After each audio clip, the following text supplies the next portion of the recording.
Good afternoon everyone. आज के newspaper analysis का पहला टॉपिक था ये लोवेस्ट इन्फ्लेशन रिटेल लेवल पे एवर। ठीक है, अब मुझे नहीं पता आप लोगों को कितना समझ में आया कितना नहीं आया। आया समझ में? आ गया आप लोगों को? आपके बैच में तो मैंने 2-3 दिनों पहले ही इन्फ्लेशन कैलकुलेशन सिखाया है, बट यहाँ पे 4-5 कॉन्सेप्ट एक साथ अप्लाई हो रहे हैं। और मैं जब अभी आ रहा था तो मैंने कमेंट सेक्शन में देखा 4-5 बच्चों ने कहा सर नहीं समझ में आया, नहीं समझ में आया। तो बड़ा कठिन लगा सर पहला टॉपिक। तो एक तो संभावना ये हो सकती है कि आपको अभी मैंने ये पढ़ाया ही ना हो इन्फ्लेशन कैलकुलेशन। मैं पहले आप लोग के लिए बता दूं, मैं स्टार्टिंग के 10-15 मिनट ये टॉपिक रिवाइज करवाने वाला हूँ आप लोगों को भी। आप लोग कह रहे हैं आपको समझ में आ गया, फिर भी मैं एक बार रिवाइज करवाऊंगा। और स्टार्टिंग का 10-15 मिनट का ये जो वीडियो है ये निकाल करके मैंने अपने टीम को कहा है यूट्यूब पे डाल देना, ताकि बाकी बच्चों को जो पहले कर चुके हैं शायद से अभी भूल रहे हैं उनका इन्फ्लेशन कैलकुलेशन का रिवीजन हो जाए। ठीक है, समझ रहे हैं बात? तो आज शाम को जो वीडियो अपलोड होगा वो आपको देखने की ज़रूरत नहीं है, क्योंकि आप तो सामने ही ये डिस्कशन देख रहे हैं। तो अब ये जो टॉपिक है आपको नहीं समझ में आया, उसके पीछे एक कारण हो सकता है कि आपने इन्फ्लेशन कैलकुलेशन क्लास में भी सीखा ही ना हो। तो जब सीखेंगे उसके बाद ये काफ़ी सिंपल लगेगा।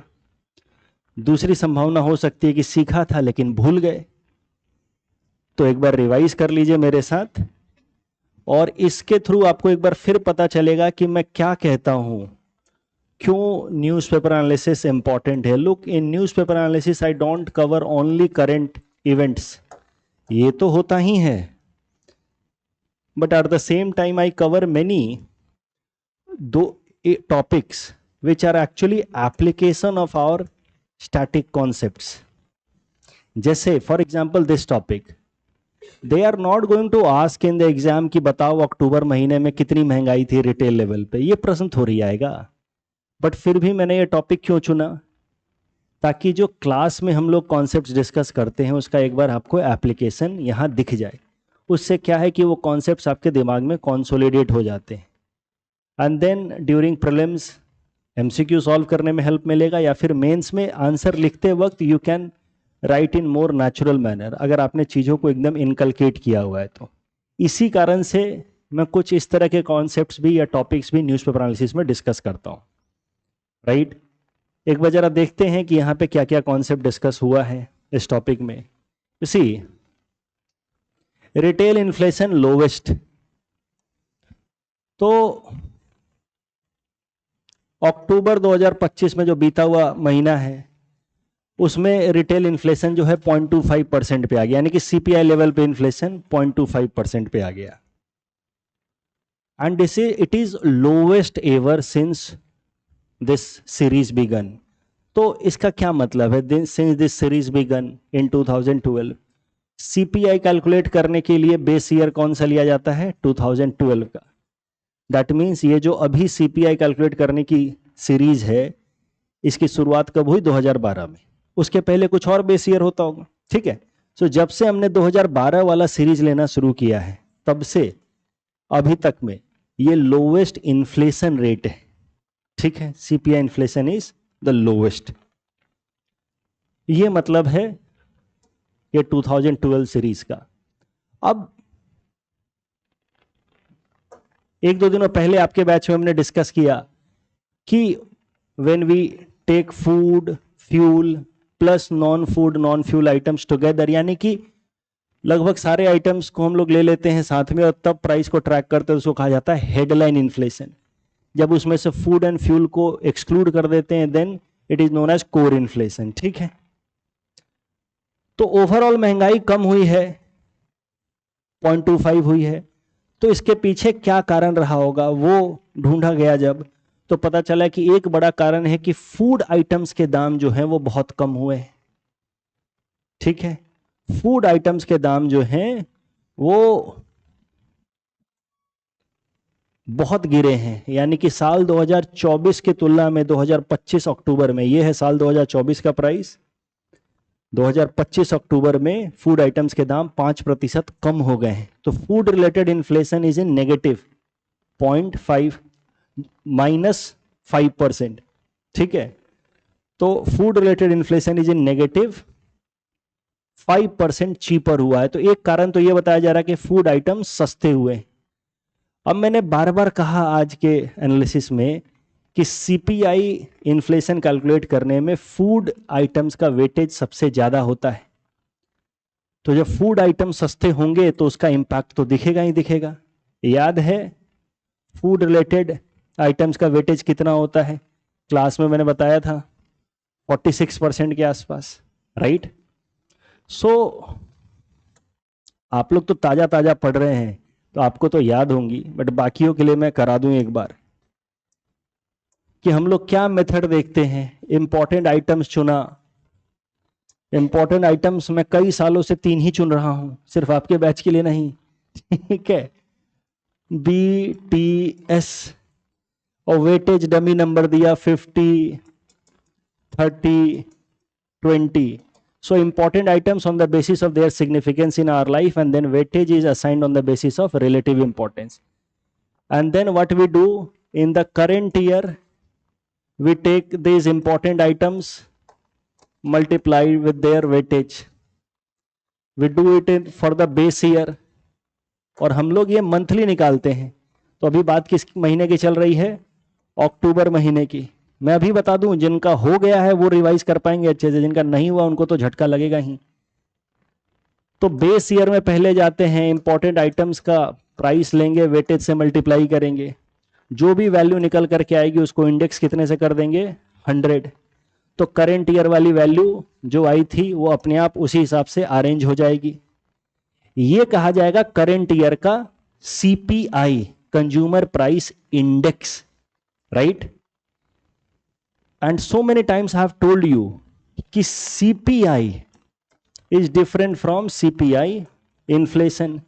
CPI is indicator of inflation at retail level with respect to base year. याद आ रही है बात? जबकि CPI inflation is indicator of inflation in current year with respect to previous year. आप लोगों को तो याद है, चलिए अच्छी बात है। तो अब जरा देखते हैं यहां पे एप्लीकेशन, करंट कॉन्टेक्स्ट में इसको अप्लाई करते हैं। यू सी, ये है अक्टूबर महीने का सीपीआई का graph.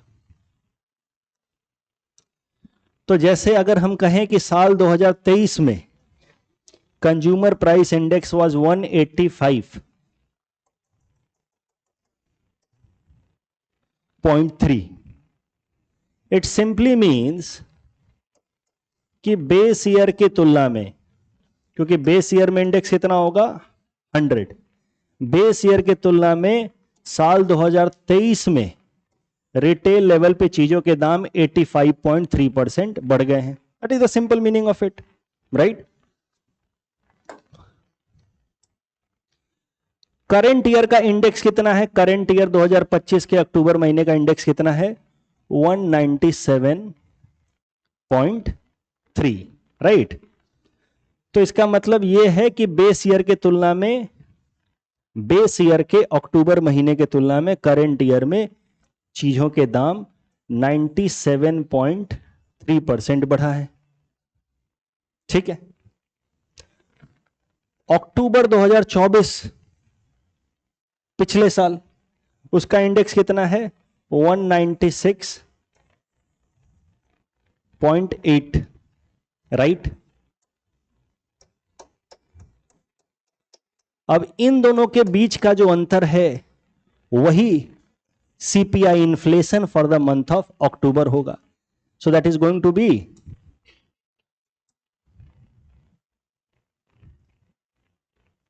197.3 minus 196.8 divided by this, that comes out to be 0.25%, जो CPI इन्फ्लेशन है फॉर द मंथ ऑफ अक्टूबर।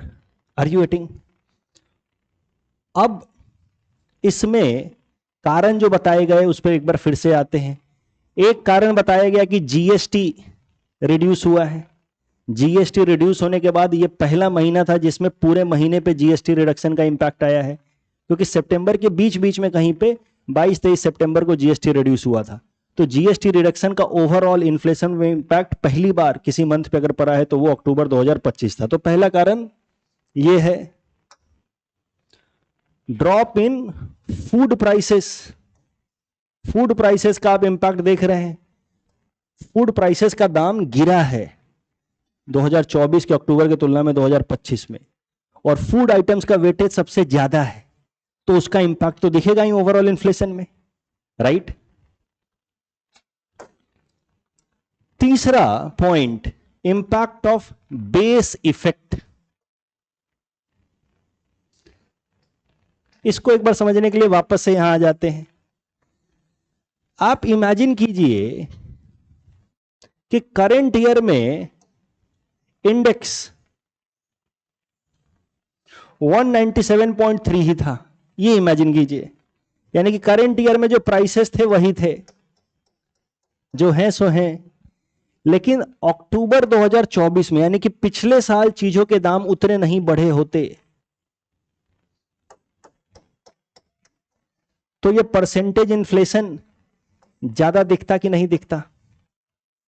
क्योंकि इसी को तो बेसिस बना करके अगले साल महंगाई मेजर की जा रही है।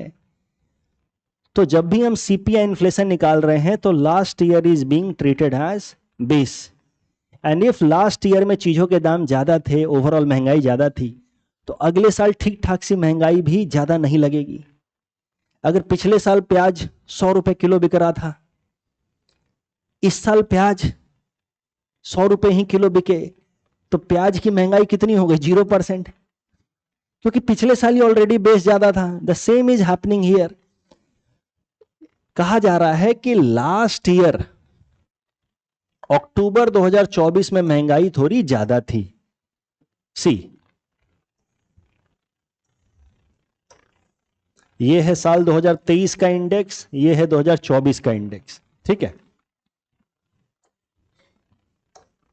और ये आपको सार प्राइस दिख रहा है, और ये महंगाई लगभग 6.3% के आसपास थी लास्ट ईयर।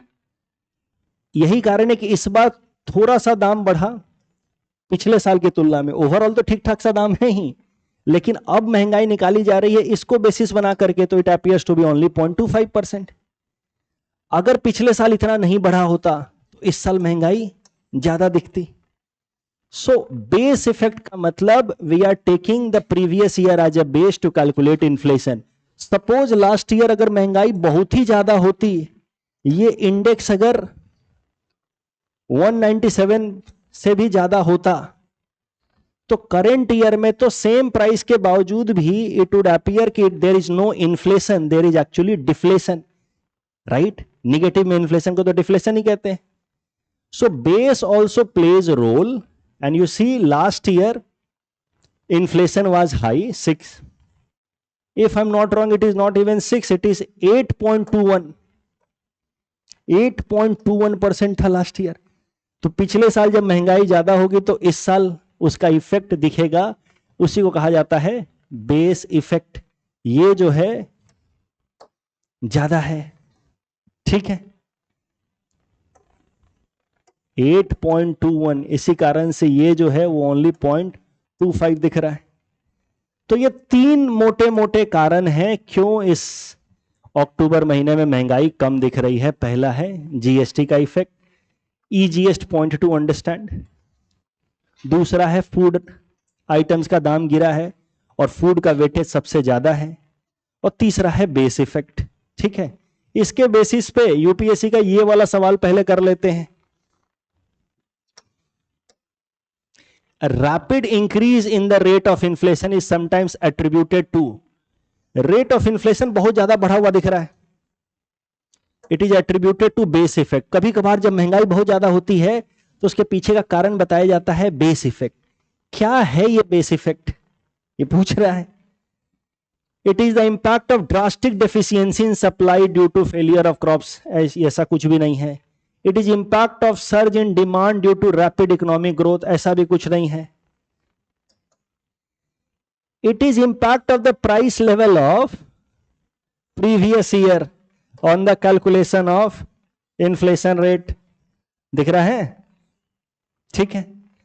अब उसका अगला एप्लीकेशन फिर मैंने कह दिया कि चूंकि महंगाई बहुत कम कम हो रही है और आरबीआई को जिम्मेदारी दी गई है under monetary policy framework agreement की महंगाई को 4% के आसपास रखे, 2% का डेविएशन अलाउड है, लेकिन 2 से कम भी महंगाई नहीं होनी चाहिए, 6 से ज्यादा भी नहीं होनी चाहिए।